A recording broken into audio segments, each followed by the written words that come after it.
I'm back for WCS's ongoing coverage of Fragadelphia 19. I'm our stamina following a close, surprisingly close really, 2-1 win over Crodies to start their run here at the Canadian land. So, I mean, had to come back down 11-4, had to do double overtime against a pretty, random mixed team. Uh, why the struggle? That's a good question. I mean, they threw a curveball at us right away. We had to play overpass to start. I've got a couple teammates I don't even think I've ever played overpass in CS2. So not only did we have to like pug it, but we had to pug it without even knowing how to pug it.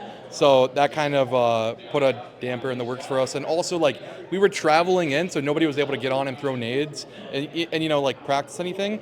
And then we had a big tech delay before our match, so we also couldn't do anything. So yeah, just kind of unfortunate. I think start to it, and then I think from there, I think it was nerves. I think a lot of my teammates, again, like they haven't been to lands like this before. I think getting used to kind of just like the pace of play, the inability to hear people. I mean, it's loud in there. That's actually the loudest pit I've ever been in, any Fragadelphia. That's the worst so far. And so I think that was a big factor. But I mean, coming back from 11-4 just shows that we are like by far and away the better team. And we got it done when it mattered, so. Of course, you said there it was the first time a lot of your teams, especially on Tsunami in particular, having played Overpass, was it just coming back into the pool? And that's kind of a shocking thing to say. I mean, you and me are both old heads. I'm sure we've both played plenty of Overpass back in the day, so it's kind of crazy that, these young kids have never played an official on Overpass. And of course, you have this opportunity because you returned from retirement recently to get back in the mix. What prompted your return from retirement to play with and join Tsunami?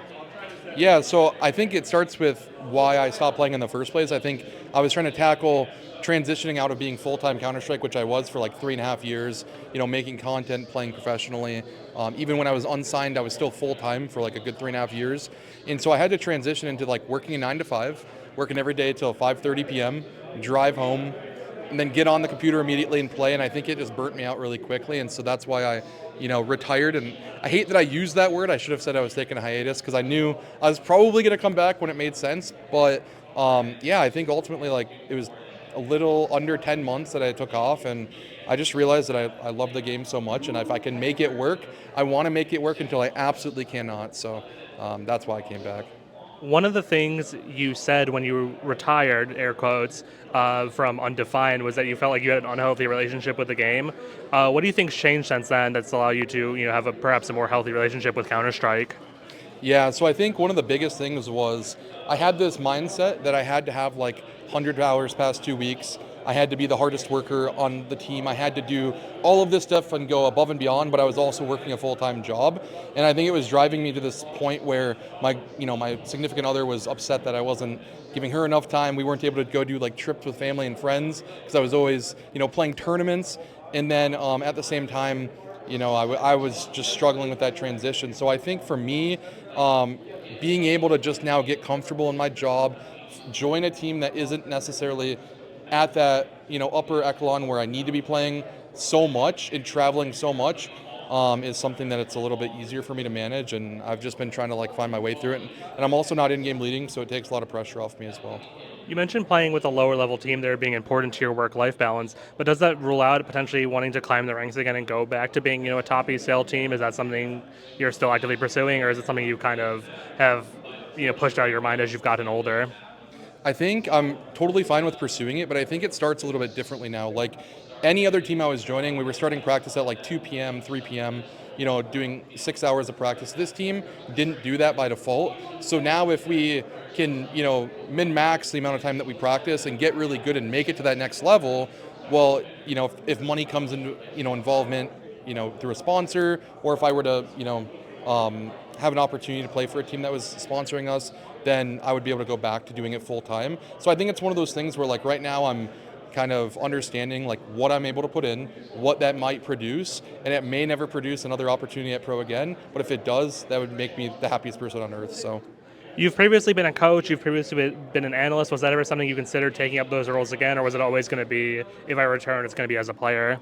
yeah, I'll absolutely coach and be an analyst again. I think every time I've done one of those like roles, I just realized how much I loved actually playing, and it was kind of just an opportunity to be close to the game for like a financial opportunity, more so than really wanting to be a coach or an analyst right now. Again, I think I could be really great at one of those, roles in the future, but I was doing it more so that I could stay in the game full time versus, completely leaving.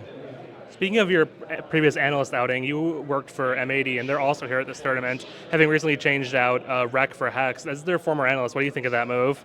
Yeah, so I mean, I love all the guys. Rec is my guy. I love Ethan.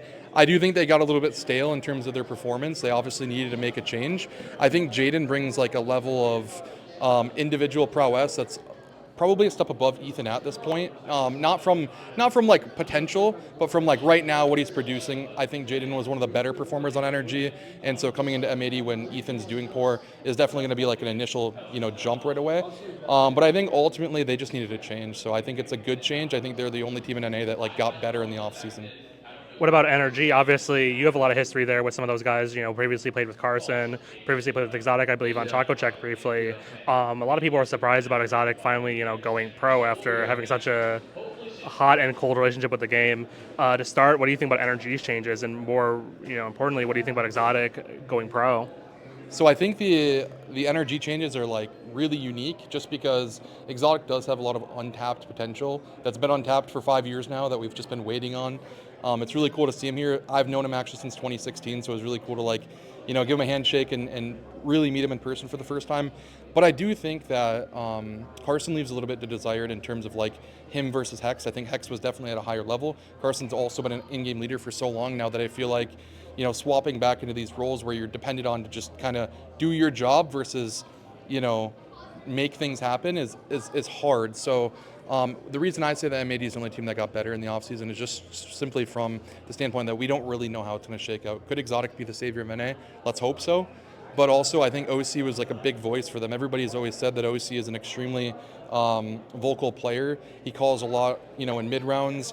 And I don't think Exotic brings that from my experience, being friends with him and playing with him. And he doesn't even really know some of the maps that are in the pool right now. So it's definitely a big gamble. Later today, you're most likely going to be taking on Fluxo. How do you feel about that match? Yeah, it's definitely going to be hard. We definitely can't play the way we just played or else they're going to kick our shit in. All right, and hopefully they don't kick your shit in. Thank you so much for your time, Bobby. We'll let you get ready for that match against the Brazilian imports.